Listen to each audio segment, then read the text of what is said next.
আচ্ছা, পৃথুর রাইস সেরিমনিতে রাতে যে ডেকোরেশনটা করা হয়েছিল সুন্দর করে, সেটা তো তোমাদেরকে আগের ভিডিওতে আমি দেখিয়েছি।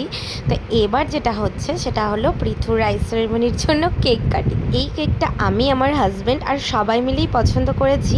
আমাদের ইচ্ছে ছিল যে রাইস সেরিমনিরই একটা থিম থাকবে, যে একটা বাচ্চা বসে নানা রকমের রেসিপি থাকবে, খাবার সেগুলো খাচ্ছে, সেই রকমই ঠিক থিমটা ছিল কেকটার।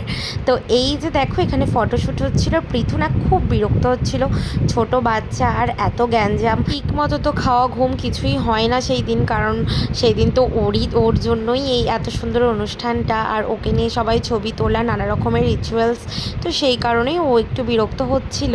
তো তারপরে এই যে দেখো কেক কাটিংয়ের পরে ফটোশ্যুট হচ্ছিল সবাই মিলে, আর এইখানে মাঝখানে দেখো আমরা যে দুই বাড়ি মিলে ফটোশ্যুট করব, আমার বাপের বাড়ি আর শ্বশুর বাড়ি, সেটা কিন্তু সবাইকে একসাথে পাচ্ছিলাম না, জন্যই আলাদা আলাদা করে আবার ছবি তোলা হয়েছে। আর এখানে দেখো আমার হাজব্যান্ড ছিল না সেই সময়, ও গিয়েছিল একটু ওপরে খাবার ওখানে দেখতে সব কিছু ঠিকঠাক আছে কি না, তো তখনই ফটোশ্যুটটা করা হয়েছে।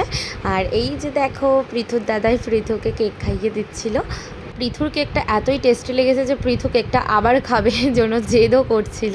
তো এই যে দেখো আবার খাইয়ে দিচ্ছিল, আর এখানে ফটোও শ্যুট করছিল কেক খাওয়ানোর।